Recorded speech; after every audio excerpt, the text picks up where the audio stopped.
I got interested in learning some more caddis patterns when I realized that my fly box really only had dry fly patterns for caddises. I had Altross, elk hair caddis. I also had some downwing caddises, but I really didn't have any patterns that were designed to imitate caddis larvae or caddis pupa or caddis emergers. And so I started looking. The first book I picked up was a book by Gary Borger called Designing Trout Flies. And Borger had several caddis patterns in there, which I've tied. Went to a fly tying symposium, and there were some folks there that had a cased caddis, which I've done. And then you've seen the pattern that I tie with the SemperFli, new SemperFli material. It really has some movement. Now I'm going to move to some pupa patterns. The first pupa patterns I'm going to tie are really wet fly patterns, or they call them spiders, I hear over in the UK. And here you'll hear them called things like soft hackles. So we're going to tie first a simple soft hackle called a grouse and orange, and then we'll tie some more soft hackles that are basically the same pattern but with different materials and different colors. So here's the grouse and orange. Another fly for your box from Father's Fly Shop.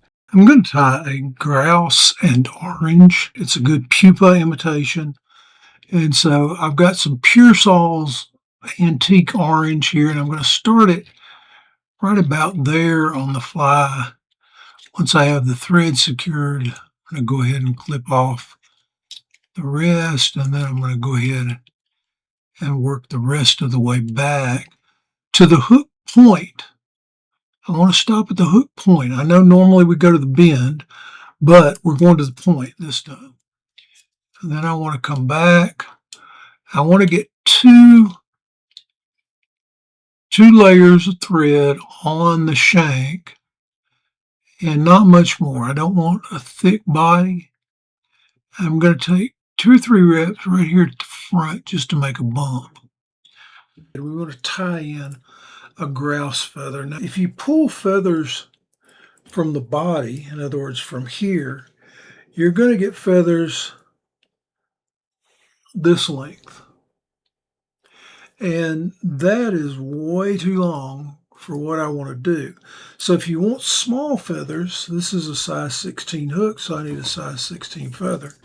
If you want small feathers, you want to pull them off the shoulder or off the very top of the wing up here, and you can get some really small feathers right up here, but this is where the small ones are on a ruffed grouse pelt or on a lot of different pelts.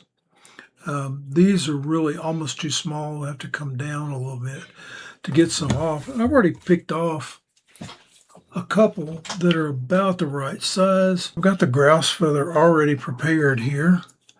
And you can see what I've done is I've stripped off all the webby stuff on the back.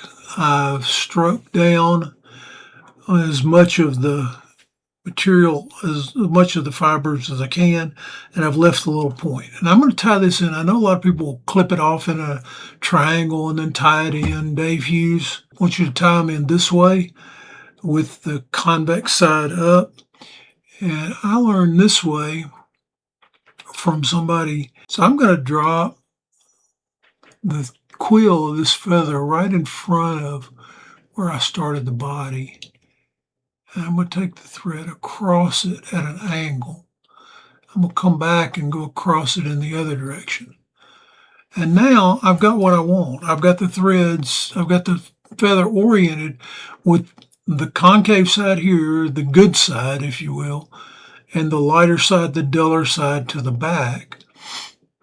And now what I'm going to do is I'm going to bend the rest of the quill back, and I'm going to take about 3 wraps over it, trying not to disturb the soft hackle.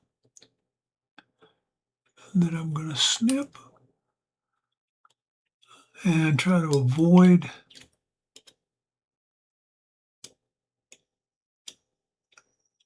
and I'm going to work my thread back up to just behind where I tied the feather in.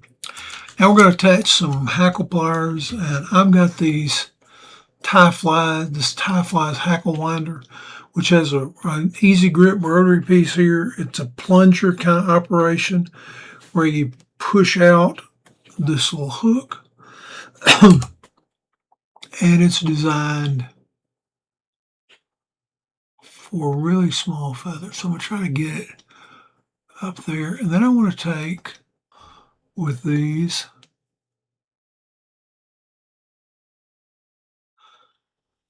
okay, and we'll take 1, 2, 1, 2 turns backwards. Actually, 1 is enough. I want this pretty sparse. So once I get that done, I'm going to come up as close to behind those fibers as I can without trapping them. I'm going to take a couple of wraps.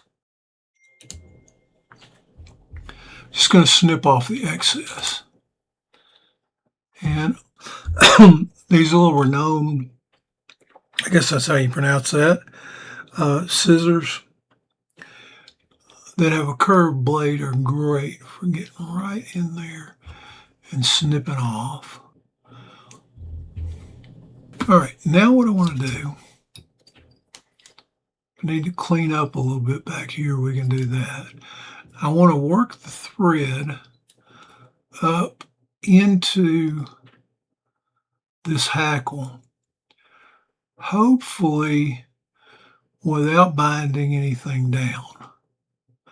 I just want to reinforce it because, as I've mentioned, and as you saw, the stuff can be kind of tender.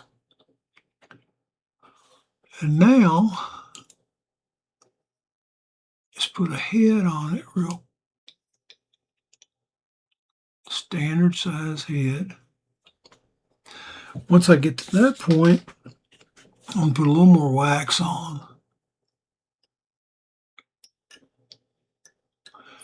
The wax will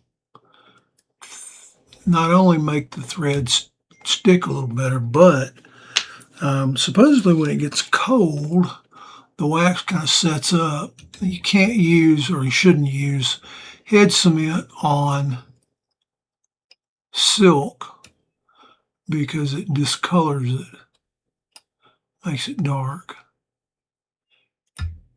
And then pull one tight, and then I usually, just for good measure, go ahead and do a second.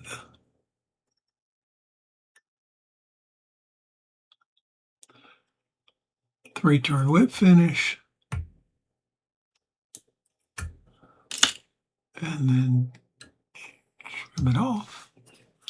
And there's a grouse in orange. Short body, thin body, as thin as you can get it. And this hackle will lay back and kind of pulse, as you can see when it's in the water. Thank you for watching. Subscribe for all our videos and tight lines.